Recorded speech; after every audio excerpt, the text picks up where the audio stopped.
When you work in sports media for as long as I have, you're bound to encounter some of the same people in several different circumstances. And that's the case with my guest on this episode. Kristi Hujik and I worked together at both ESPN and Golf Channel for nearly identical tenures. Her career path has now come full circle. She started in local radio. Now she's at SiriusXM as a senior producer for golf. Kristi and I talk about connections and pathways, and how a medical diagnosis led her to a second career outside of sports media.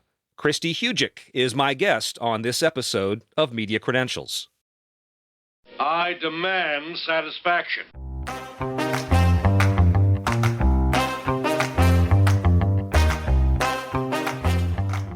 My name is Whit Watson, and this is Media Credentials.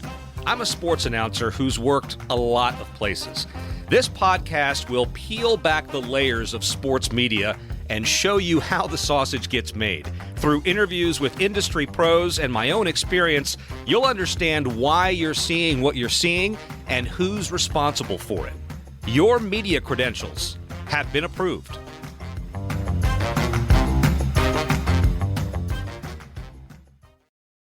When Golf Channel's operations moved out of Florida in late 2020, Kristi Hujik was compelled to find a new path. She had been at the channel for over 17 years, rising to the level of coordinating producer. A chance encounter on an airplane led her to her current role with SiriusXM's PGA Tour Radio. Prior to working for Golf Channel, Kristi was an associate producer at ESPN in Bristol, Connecticut, a tenure that directly overlapped with mine. In fact, when I got to Golf Channel in 2010, there were a number of my former ESPN colleagues who had made that move to Orlando. In addition to her current work in radio, Kristi is a certified health coach, a move that was motivated by what she calls her own health journey. You might sense a theme developing here, seemingly random connections and divergent pathways pushing us towards new destinations. Put simply, our conversation in this episode centers around things happening for a reason. Kristi, we've been stalking each other professionally for the better part of like 25 years now between ESPN and Golf Channel. And now you say you have two jobs plus a family. I'm just glad you found time to talk to me on the podcast. How are you? I'm well, Whit. I always have time for you. That's number one. That is number one. But it is crazy how our careers have kind of we've ended up in the same places, very close to each other. I almost think we got to ESPN at the same year and left at the same year. It was pretty close. Yeah, it was, for me, it was 1997 was my first year there. What about you? 97. And then when'd you leave? 2003. Okay, that's creepy. That's the year that I left. Right. That's really odd. I didn't know we planned this. We planned this so well without talking about it. That's crazy. So your current role and responsibility, what are you doing now? Okay, so now I'm a senior producer. Senior, what does that mean? That just means older, I think. But senior producer at SiriusXM PGA Tour Radio. So staying in the golf business, as they say, and the media business. So here we are. Let's go back to where it started. Where did you grow up, and how did you develop an interest in what you're doing now? Well, I grew up in Connecticut, and, I didn't really have, I guess how we got here, just the short of it would be I was always interested in sports, played sports growing up. I'm an only child, so it felt like, to play with others, I needed to be on a team and have that team environment. I always loved running around, as a little kid. And then I would say, honestly, my interest in media started with music. I loved music. And so, ironically enough, my career started in radio. I was an intern in radio in college.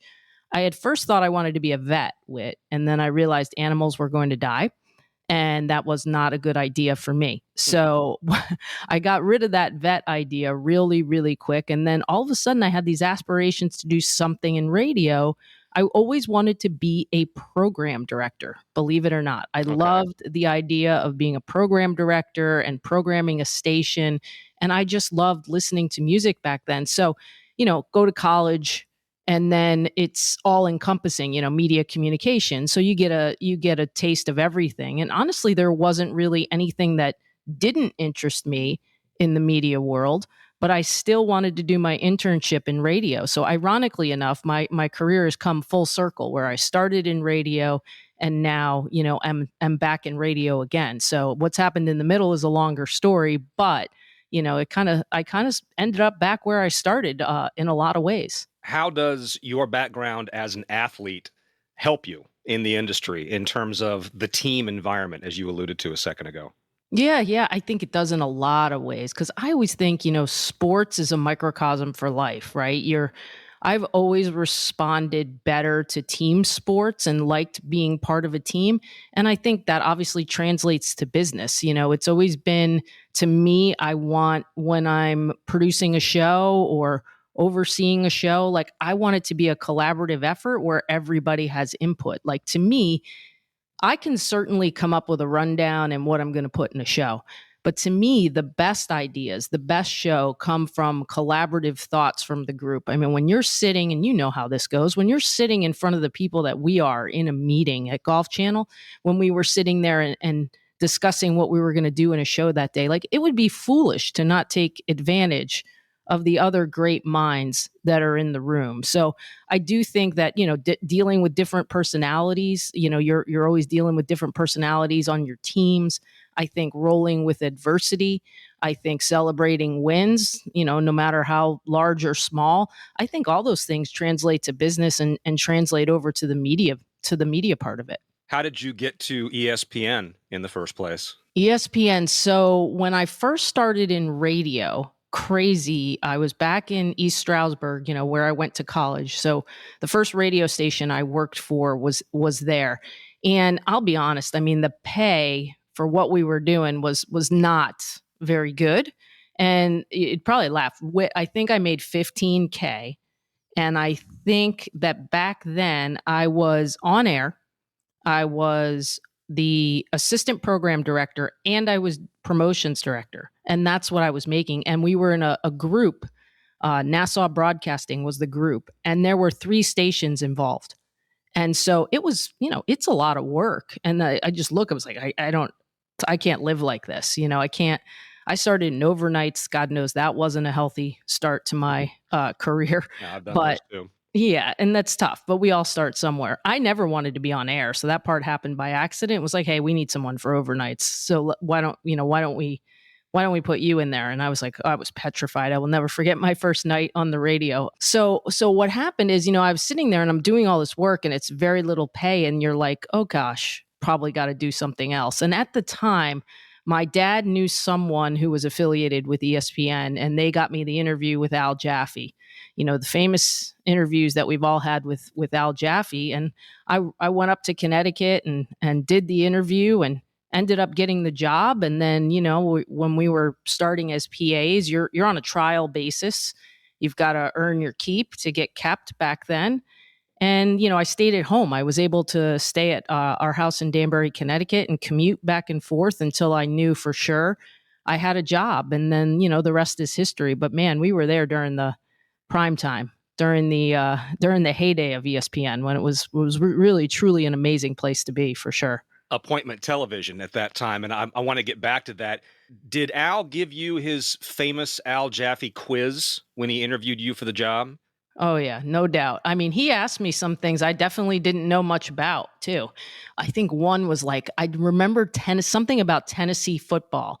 And like, I'd never been a college football fan. So I must have done really well on the questions I knew the answers to, because that's an unbelievable sports quiz that he does give you when you walk through that door.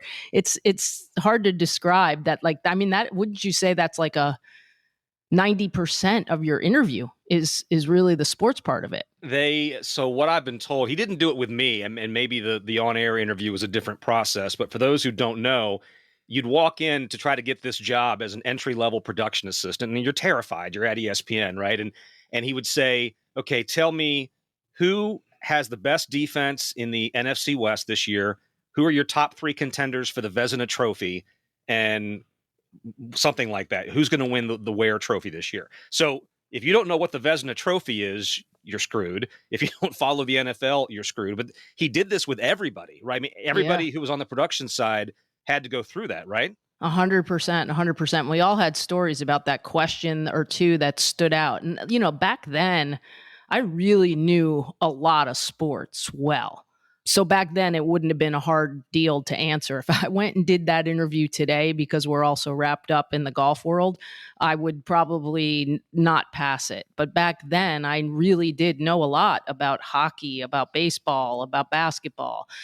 But I didn't know squat about Tennessee football. So I remember that one and not having much of an answer. I don't even remember how I concocted an answer, but like I said, I must have done really well on the questions that I did know the answer to. I remember there being a college basketball question, and I was like, oh, this is easy. I can do this one, and I think all the rest of them I was fine, but that one about Tennessee always sticks out in my mind.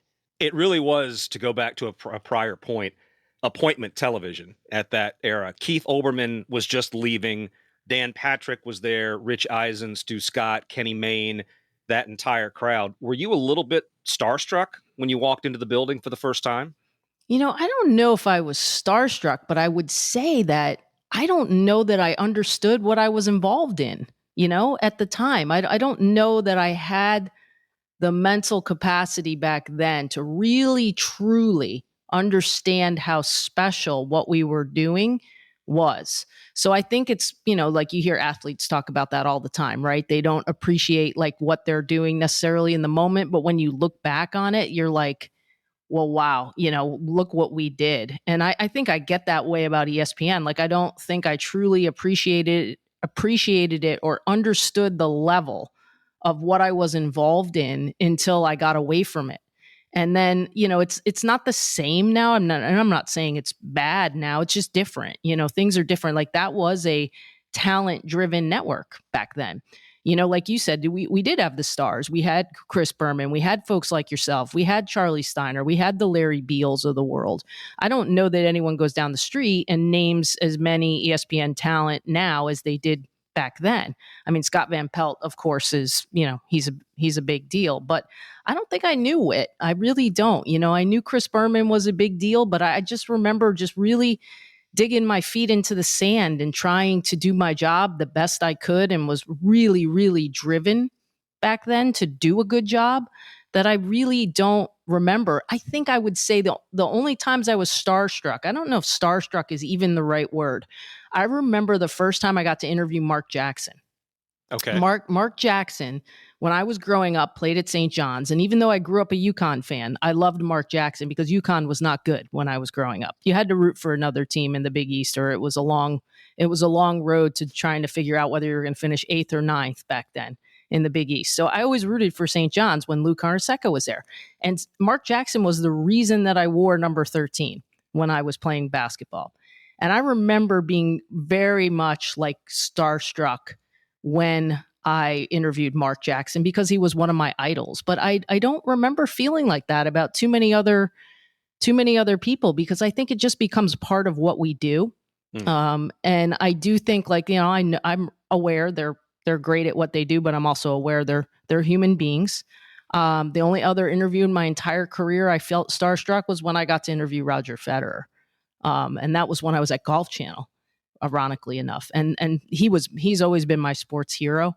And so that one was like, yeah, my heart was pounding a little bit faster that day. But that story is like for another podcast. We could do an entire podcast on that interview. What kinds of shows did you work on while you were at ESPN? While I was at ESPN, a lot of sports centers, a lot of 630 sports centers. I think I was probably ripping scripts for you. Well, on ESPN News for a while too. I did some ESPN News stuff. There's not a show I didn't work on SportsCenter. And you know how they would change us up a little bit. So you'd work on one show for a while and then they'd put you on another one. And of course, your tasks change. And I think one of the tasks that I did for SportsCenter, working for Gus, but also doing Gus Ramsey, that is, working for Gus and also doing the teases and bumps. We used to have a tease and a bump coordinating producer. I don't know if you remember that. We had people that looked over that. Doing the tease back in those days and bumps, I think made me appreciate and end up being pretty good at that when I became a producer, because I just learned so much. Even though that's small parts of the show, they're just, learning how to write good bumps and teases, I think helps you be a better writer overall. And I think I learned so much during that. And then, of course, I got to work on college basketball with Barry Sachs, which he knew when I walked in the door, that was what I wanted to do. And our college basketball coverage, with Jay Billis expanded. And some of my favorite times at ESPN are working with Jerry Goodman back then when he was producing, and also, with Jay. Jay Billis is a perfectionist. He's amazing to work with. We're still friends to this day. We talk here and there.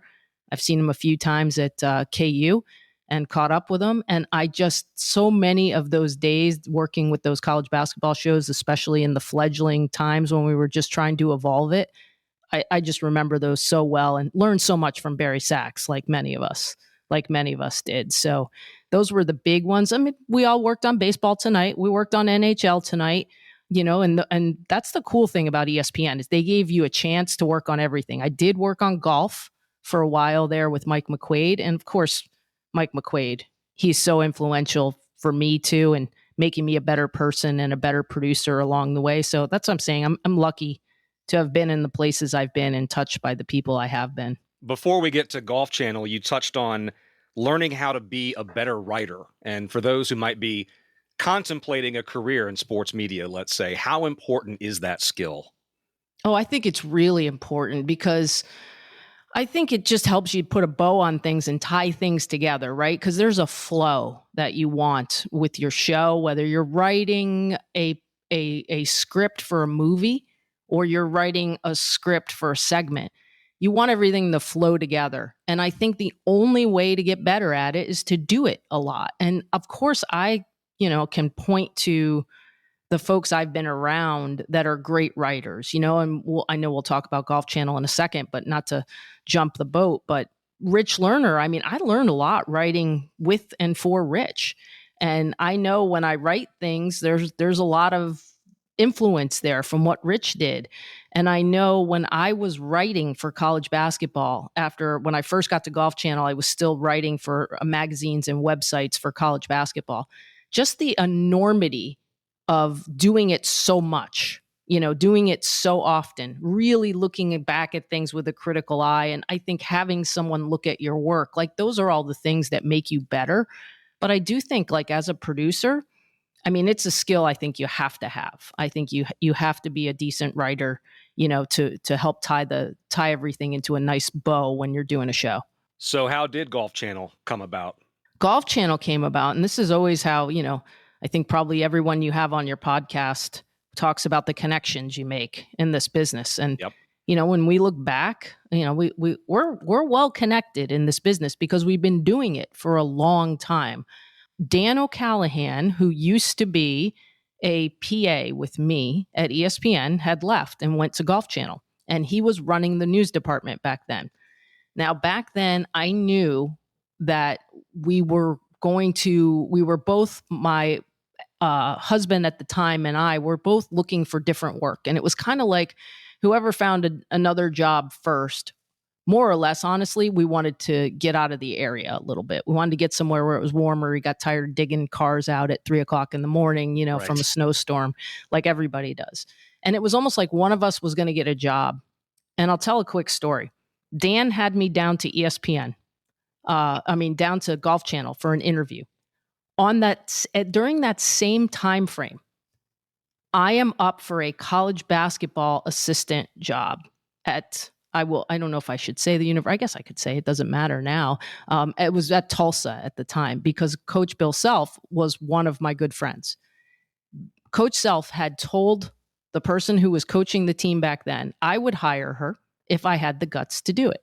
Literally, with those words, it was between me and one other person for an assistant job at Tulsa. I flew to Golf Channel. When I got off the plane, I had a voicemail from Bill talking about how I had an interview with this person. So these two things were happening at the same time. And of course, like if you told me what's the one job you could have at that time, I would want to be a college basketball coach. But that was not a lot of stability in college basketball coaching back then. And, what is our family going to do to visit me in Tulsa? What are they going to do? It's not as easy, right, as Orlando. Right. So to be honest with you, to make a long story short, it came down to, for me, what was better for my family and our life, which was to me, going to Golf Channel and being in a stable job environment and, being at a place that, I could see my family coming to. I knew my dad, when he retired, was going to go somewhere warm with my mom. So, it made it more attractive to me to kind of plant roots somewhere and not have the instability. So ended up choosing between the two, but it is ironic, but Dan's the one that brought me to Golf Channel, and the rest is history. But I always think about that plane ride and getting off that plane and having that voicemail from Bill and being like, I can't believe these two things are happening at once right now. Coincidentally, it was the same Dan O'Callahan that we're talking about who introduced me to Golf Channel. So maybe we owe him a bottle of wine or something like that. And he actually, sidebar, tells a funny story. When Steve Sands got hired at Golf Channel, Steve was working locally at the NBC affiliate in Orlando, and I was across the street at the Fox Regionals in Orlando. And as soon as Steve got there, O'Callahan apparently approached him and said, it was between you and Witt as to who we were going to reach out to for this position. And he goes, I was voting for Witt. Now, I'm not sure if that's actually true, but it's a pretty good story. Awesome. Pretty good story. That's awesome. You see how we have those backstories too. It's very interesting. It's not as boring as everyone thinks it might be going through all that. So what did you start doing at Golf Channel when you got there, and how did the position evolve, your responsibilities evolve? Yeah, so I came in as an associate producer. I had left ESPN associate producer and came to Golf Channel as an associate producer. And at the time, Dan was looking for someone to kind of help fill the gaps on the Monday, Tuesday, Wednesday shows. Was looking for someone to kind of edit features and give those news shows more of a newsy type feature element. That back then, we didn't edit all the features that we do now, at Golf Channel. We didn't have a feature department, that came along later. So he wanted someone to do that. And so I started by producing these kinds of features that I would probably produce back then for the 6 o'clock Sports Center. You're doing it day of, and you're writing it that morning, and you're cutting it that afternoon, and you're putting it on air. And so it started with that. And then I think it was natural from there to go to producing those shows. So that, just understanding how all that worked and what it looked like. And of course, can't speak enough about the evolution that we went through at the Golf Channel, but then it became natural to end up producing those shows one day. What was the first wow moment for you at Golf Channel? Was it traveling to a major for the first time, or was it meeting someone in golf, maybe Mr. Palmer? I mean, what was the first big moment for you at Golf Channel? It's funny, but it probably happened in the building when Phil Mickelson won the Masters. Just logging that day and knowing what a big deal that was when Phil finally won the Masters. The other one I would say, and I guess it's only fitting, right? Because our careers have run kind of parallel with Tiger and Phil's. But I remember interviewing Tiger at an Upper Deck event. And back then, that was a lot more likely to happen than say now. And I do remember that. And I remember it going well and me going, gosh, I did okay. Thinking to myself like, well, that wasn't that bad. I asked them 3-4 questions and, I felt like it went well. So I thought that was a pretty cool event. I mean, being around Tiger Woods, like, I don't want to make it sound like you're immune to the fact that you're around some of the best players in the world. I mean, you appreciate, I think my wow comes from the level of play and the things that they're able to do inside the ropes more than like when you're meeting them or talking to them that there's a wow. I think the wow comes from, holy cow, I was inside the ropes for some of Tiger Woods' greatest moments. Like that's irreplaceable. You can't describe what that's like. So I don't ever want to make it sound like I don't appreciate or still appreciate those moments. I just think there's less of a wow or an awe factor, interviewing people. But I think the awe and the wow moments come from being inside the ropes and seeing what these guys can do on a day-to-day basis. Can you ballpark how many events you actually attended while you were working at Golf Channel? I mean, how many weeks a year would you be on the road? Gosh, it varied so much, depending. Obviously, when I first started, I didn't go to all that many early on as far as the majors went. But then I think I remember, basically you're talking from '04 to leaving in 2020, I mean, you're talking probably, oh gosh, I would say upwards over 100 events. I mean, you're early in my career when I wasn't producing, I was going and field producing a lot. So I became, one of the lead field producers on the road shows when it came to, doing majors or doing the bigger events. So that was like a given. Even when I was producing, Matt Hegarty still gave me the opportunities to be a field producer at times at the majors. And I think, sometimes, we do develop these connections and we do develop these relationships that we have out here.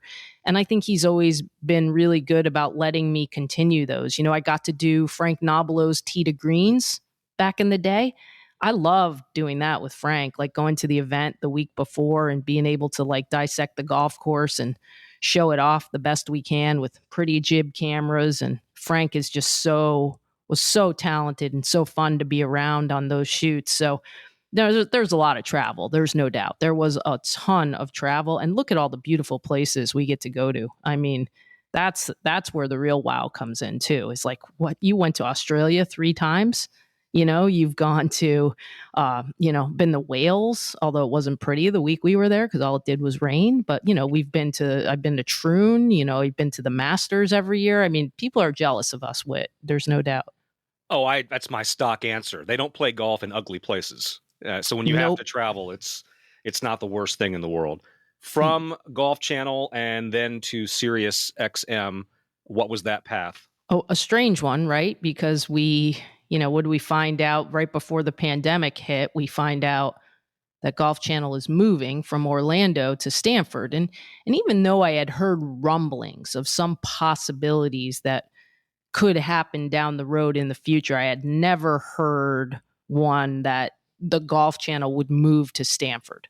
So it didn't surprise me that things changed. It surprised me that was how they were going to change, was that they were going to go back up to Stanford and in Connecticut. So, of course, anything like that hits like a ton of bricks and you're just like, well, that's interesting. How are we going to do this? And then a pandemic hits on top of it. So it was just doubly weird. You're working from home in your last bit of time for the company. You're not sure what's next. And believe it or not, and we talk about the relationships, and that's where this came from. I got on a plane to go to Winged Foot. This is when the U.S. Open was in September, and I sat next to Jeremy Davis on the plane, and we had a conversation. And that conversation finished with kind of, if you're ever thinking about maybe getting back into radio, would love to maybe think about having you on board. And it literally from sitting next to him on a plane. So when I got off that plane, it was, I applied, we had conversations. So for me, I didn't have to worry too much about getting a job or knowing what was in the future. So it was really takes a load off your mind when you know that when you're done with Golf Channel, that there was another job waiting, which not everybody has that, luxury. But I think you can attest to this. I think having seen so many people in this business go through something like that before, some really good, really talented, like it doesn't discriminate in this business. This has happened to a lot of people where we know it's happened to our friends at ESPN multiple times where they're downsizing or cutting. And it really has nothing to do with how well you do your job. So you can't control it.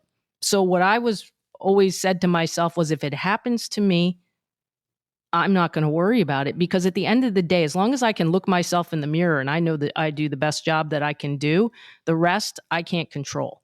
So the fact that, I had been in the business so long and hadn't had this happen prior, I actually considered myself pretty darn lucky. So I think I probably dealt with it better just knowing so many people who had gone through it and just believing that something better or something that suited my lifestyle more was going to come along. And that's kind of what did happen, So I miss our friends there, no doubt. We had a lot of great times. I miss the people, most. If you said to me, do you really miss producing Monday, Tuesday, Wednesday Centrals? Well, no, not really. That doesn't mean I didn't enjoy it or didn't appreciate it. but like I'm okay with it. I just miss the people, I miss the people more than anything. So being still on the road and being able to see some of those people, at all these events is definitely, to me, one of the more valuable parts. Because at the end of the day, Whit, it's not about cutting a piece. It's about the relationships you made and the people that you get to know, I think. And you mentioned going on the road. What's the typical schedule for you at SiriusXM? Yeah, so it's different. I don't travel as much, and I like that. I will go to the majors, most of them. We don't really do a ton at the Open, just because that's produced by our friends overseas, and we only send a few people. But I'm at the other majors. So really, you're talking now from traveling 10, 11 times a year to traveling 3, 4 times a year.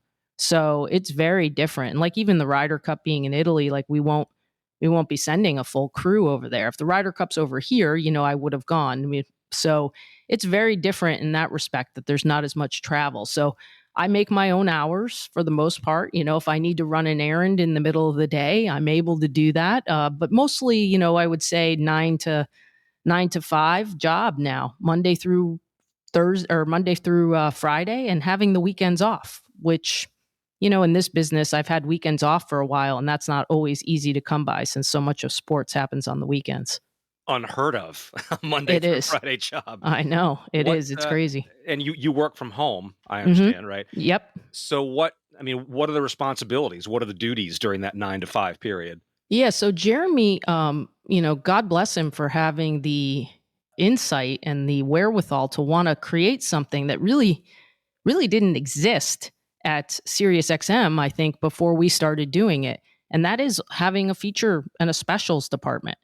So I work with Dom Dastoli, who's one of my associate producers, who is also a super talented feature producer at Golf Channel.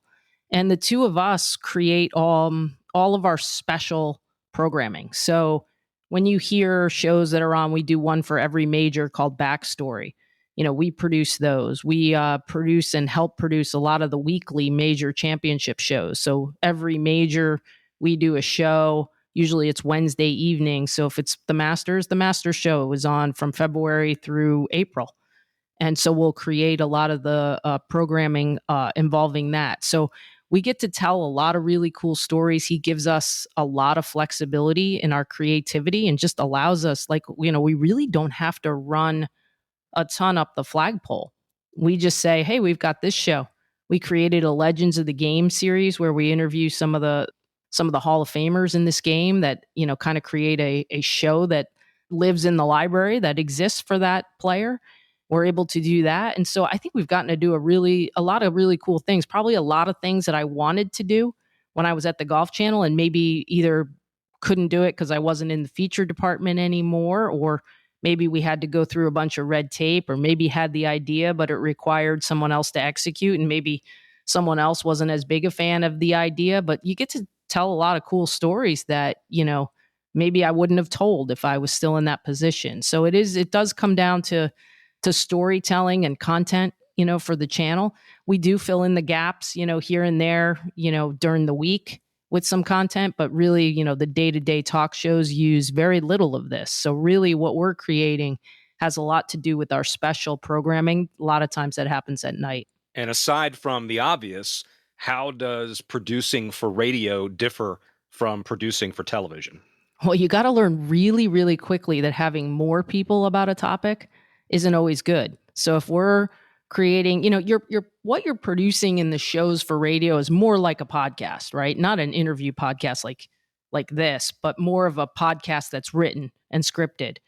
But the more people you have in that feature, the more you have to identify them, and the more difficult it gets for the listener when you get a bunch of different voices to identify. Whereas in television, you have a font that goes on the screen, and you can see that person, so you know who's talking. So that is one of the more challenging things. It's like you're kind of trying to tell every story between with 2 to 3 really good voices. So you can't have as many voices per se in that. But I think we get a little longer rope too, because I can produce a 12-minute segment to talk about why the United States hasn't won a Ryder Cup in 30 years. Whereas in TV, if we cut a feature on that, it might only be 4 or 5 minutes.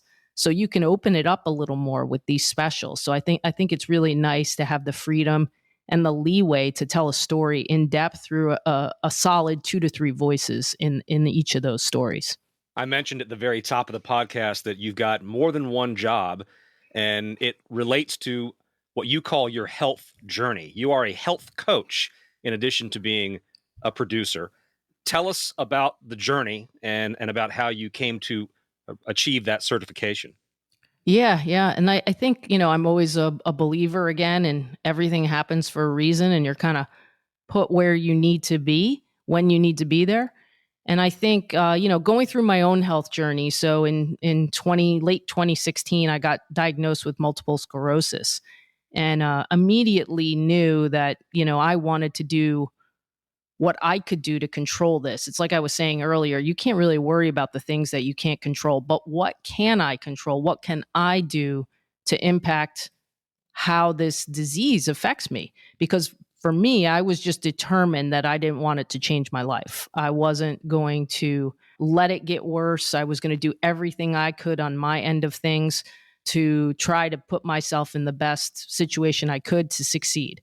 So, I started with a Whole30, which was a simple 30-day elimination type program that I had read had made some difference. And Whole30, that led me to Whole30 coaching. And then Whole30 coaching led me to know, well, 30 days is not enough for most people that are going through these things. I wanted to do more. So it led to health coaching. Now, quite honestly, again, if you believe in these things, sometimes when some of the worst things happen to you, you think it's awful, you think it's the end of the world. But at the end of the day, you look back on it and it turned into providing me some of the best things that could happen to me. So for me, I wouldn't have been a Whole30 coach if I didn't get diagnosed. I wouldn't have found health coaching if I didn't get diagnosed. So it's allowed me to be able to help other people who are going through similar things. And I think as we get older, your priorities shift. That's kind of what I was saying earlier. I would at ESPN not care if I worked 14, 15 hours in a day. But like now, there is a priority on my family and taking care of myself. And not that I don't want to work. I'm going to work the hardest I can in the hours that I have, but I'm also going to make sure that I have a balance. And so being a health coach, going through my own journey, if the pandemic didn't happen, and I might not have been able to be a health coach because that's when I did the health coaching program. I did it during the pandemic. So I turned that into a time that I had more time on my hands with what was going on. So I was able to do that. So again, pandemic, not a good thing overall. But at the end of the day, I feel like you turned it into a positive because I was able to get this certification to add to my repertoire to be able to help more people. So good things can come out of things that seem so negative, when they first happen. And I always believe that, and I see it, and I see the evidence of it every day. You also started a podcast this year. Is that part of the focus of the podcast, is that sort of concept of whole health? Yeah, I think it permeates there, but I think it goes back to what you and I were talking about very early in this.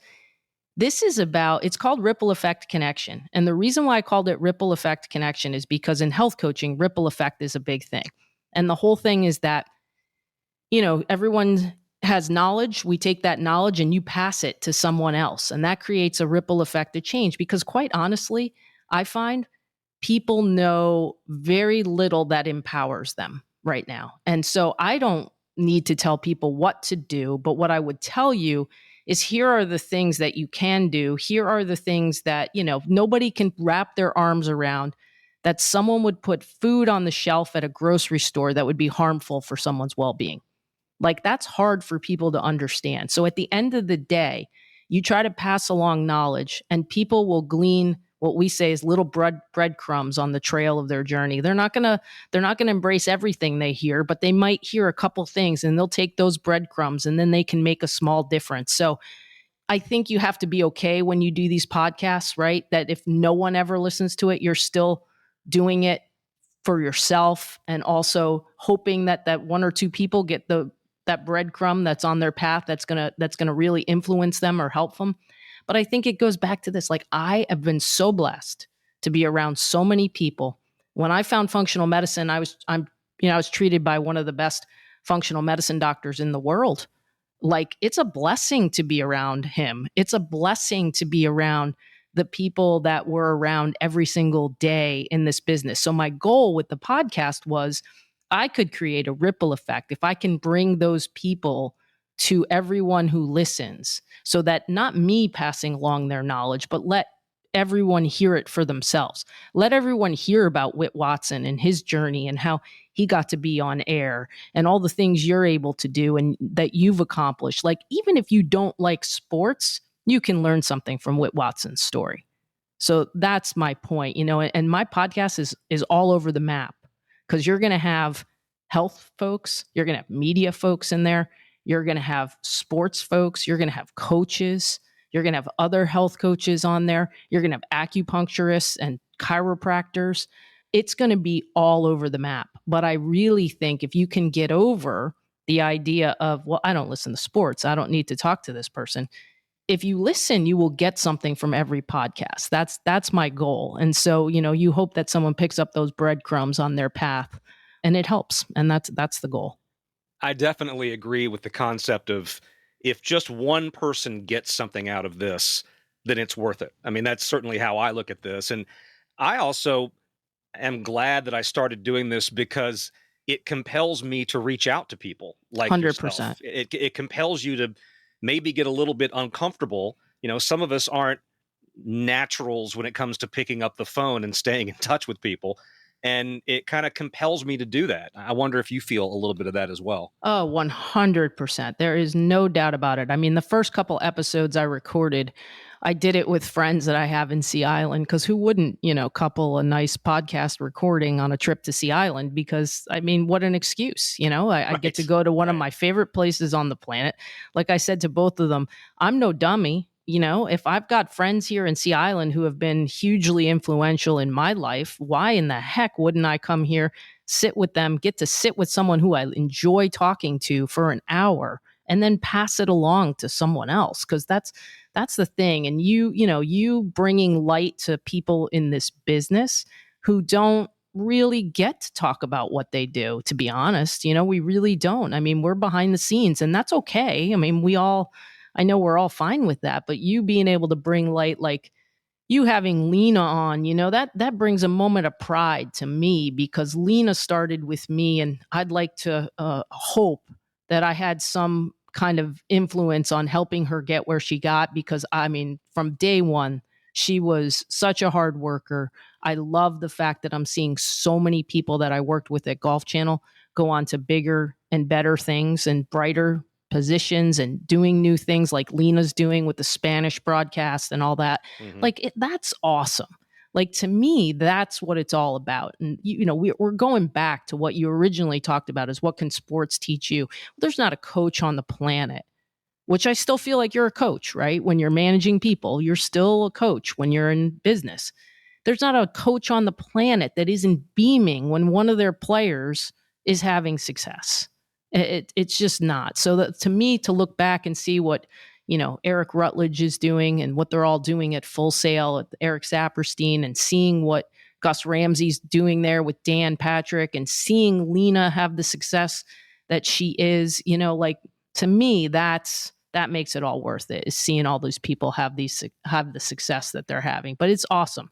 I can't wait to record more. In fact, for me, it's more like I need to pipe it down a little and take my time. I said I'm going to put them out monthly, and then all of a sudden, I've got 4 or 5 in the can, because I've been around these folks. So I have a feeling it's going to end up being weekly, but maybe there are certain times of the year that it's not going to be, because we're really busy at SiriusXM. But, you're right, 100%. It gives a great excuse to talk to people we respect and relive old times, and just give some other people some knowledge about what we do on a daily basis behind the scenes. I push for weekly, but I find it very difficult. And you try to, there's this phrase called pod fade, where people get really excited about it when they start, and then it starts to slow down. So I'm trying to avoid the pod fade and try to stay a little more consistent. You mentioned Lena Bustos, who was, again, a guest earlier this year. And I also spoke to Julie Hottie just recently, who was a former stage manager for Golf Channel. And I asked them both this question and got some pretty good responses. The challenges of being a woman in the sports industry. What have you seen over the years? Oh, I think we've seen it all. I think we've seen it all top to bottom. I think that some of it's intentional and maybe some of it's not. But I think coming from the era that I've come from, because I'm a little bit older, I think things have definitely gotten better. So I want to state that for the record. But I know that early on, I did feel like there is just a little bit of resistance to sometimes a lack of respect of the idea that a woman could possibly know enough to be in charge of something that had to do with sports. Right. No doubt. There's no doubt in my mind that it was like that. There's no doubt in my mind that it's better. There's no doubt in my mind that it can always still get better. I think I've been fortunate. I think I've witnessed more things happen to other people than I've seen happen to me firsthand. I don't feel like I was ever treated poorly. I can honestly say sometimes that locker room mentality is a strange thing to be around, because sometimes you think to yourself, like, do they not know there's people in the room? And I do think that there is some of that where people are, it's just disrespectful, but it's also part of the sports environment. Doesn't mean it's okay. Doesn't mean it's okay. I would say that my biggest piece of advice, to younger PAs was like, don't assume no one's listening. Don't assume no one's listening, because you should be, anything that should be coming out of your mouth while you're there, at work, you shouldn't be afraid to say to someone outside of work. So I really think that there's always room for improvement. But I can also say that personally, I feel like I've been treated well for most of my career. So I can't honestly say and sit here that it's been that, but it's more or less being a witness to seeing things that have transpired. But always room to improve, Whit. But I think it's come a long, long way. And I do see women getting jobs. I remember one time talking to, this was just, and again, this is just old school mentality, and there's nothing meant by it. I remember when I wanted to be a director of basketball operations for a school, and it was a men's basketball program. And back then it was, you're trying to be Annika Sorenstam. Women don't do that. Yeah. Women don't, they're not director of basketball operations for a college men's basketball team. Well, that's different now. Look at how many there are. There weren't assistant women's coaches in the NBA, that's for sure. So I really think things have come leaps and bounds, but there's always room for improvement, I think. As someone who's been in the industry for a long time, on the TV side, on the radio side, you've been a writer, where do you think in general sports media is headed? And I bring up, for example, the regional sports network model seems to be crumbling. And there are players like Amazon and Apple bidding for rights to sports leagues and possibly purchasing ESPN. It's been talked about that Apple might make a run at ESPN. Where do you think we're going in general? I think we can't fathom where we're going, because it just is evolving every day. And I mean, things you never thought you'd see happen. I mean, how about calling games and not being at the game? That wasn't, even that concept was pretty foreign a long time ago. It's so hard to keep up with the technology right now. And that's what makes, that's why I said, when you're doing a podcast or you're doing one of these things, you have to be okay with that. No one might ever listen to it or see it, with what you're doing, because I think our attention is pulled in so many directions. There's just, like, back when we were at SportsCenter, right? Think about it. Was there anywhere else to go to get that? There was nowhere else to go. Everyone watched SportsCenter back then. Now you can go on the internet and go on YouTube, and on a day-to-day basis, you might find, 8, 9, 10 different ways to get that. How many apps are on our TV? Like, there's so many things tearing at our attention that it's really difficult. I mean, I find myself, I don't know if you're like this too, I find it hard for me, because I know there are a lot of things out there that are worth my time, but I only have so much time in a day. So how do I choose where I put my attention, right? You have to carefully choose it. So I think it's going to be really difficult for any one thing to be successful when there's so many different mediums pulling in different directions. And I don't think it's going to get better. I think it's going to get worse before it gets better. I think we're going to be at a phase where we might have to, there might be a day where you pay by the game you want to watch. Every sporting event or thing you watch, maybe you're paying a la carte. Maybe, it's crazy. I just can't fathom the number of apps that are available. The good news is there's jobs. There's a lot of jobs out there, but the bad news is are those days gone? Are those golden days of TV that we were kind of a part of? Like, are those days gone? That would be my big question.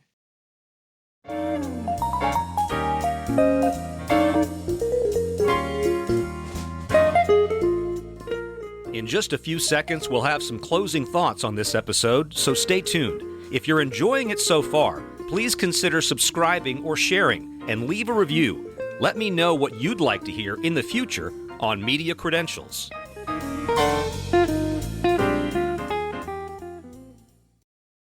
Buckle up, because this is going to be a long closer. Some of the names you heard during the podcast, Al Jaffe has been mentioned previously. For 28 years, until his retirement in 2015, Al was the executive in charge of talent negotiation and production recruitment at ESPN. In other words, he was the gatekeeper for those who aspired to work in Bristol, either on camera or behind the scenes. Applicants for entry-level production assistant jobs faced the legendary Al Jaffe quiz, as Kristi and I talked about. Al took a chance on me as on-air talent when I was just 25 years old, something for which I am forever grateful. And you can read more about Al Jaffe and my life-changing move to ESPN in a blog entry called How We Got Here at whitwatson.com. You also heard the name Mike McQuaid. He's worn many hats over the years at ESPN. During my tenure, he was in charge of ESPN News, which was brand new. Learning the ropes of studio hosting under Mike's supervision was really a privilege, and there's no question that he made all of us better. Kristi also mentions Gus Ramsey. Gus is an Emmy Award-winning producer who spent 20-plus years at ESPN working on shows like Baseball Tonight and SportsCenter. He shepherded a talent roster that included Keith Olbermann, Rich Eisen, the late Stu Scott, and Dan Patrick, among many other legendary names. Gus now heads up the Dan Patrick School of Sportscasting at Full Sail University here in Central Florida. One of the teachers there, a former Golf Channel director, Eric Rutledge, has been a guest on the podcast. I can't let this moment pass without talking more about Barry Sachs. Barry joined ESPN as a production assistant in 1982. He stayed there till he retired in 2016. He was one of the driving forces behind SportsCenter and College Game Day. During my time in Bristol, Barry was in charge of specialty shows on ESPN2, which included a weekend motorsports show called RPM Tonight, which I hosted for several years. Barry was a natural teacher, one who, as Kristi put it, took great joy in helping people develop and grow professionally and personally. He had a distinctive voice, a booming voice. Everybody in the building did a Barry Sachs impression, and I think secretly he loved it. After leaving ESPN, Barry became an adjunct instructor of journalism in the School of Communications at Quinnipiac University in Hamden, Connecticut, doing what he was born to do, teaching. Barry Sachs passed away in February of 2023 after a heart attack. He was only 63 years old. Kristi talked a lot in this podcast about connections and the ripple effect. Ours is a competitive business, but a small one. I like to say we'll all end up working for each other at some time or another, as Kristi and I can prove. From Barry, we learned the necessity of paying it forward. We learned that kindness matters. We were inspired by his passion and his grace. I don't think Kristi would mind at all that I'd like to dedicate this episode to Barry Sachs.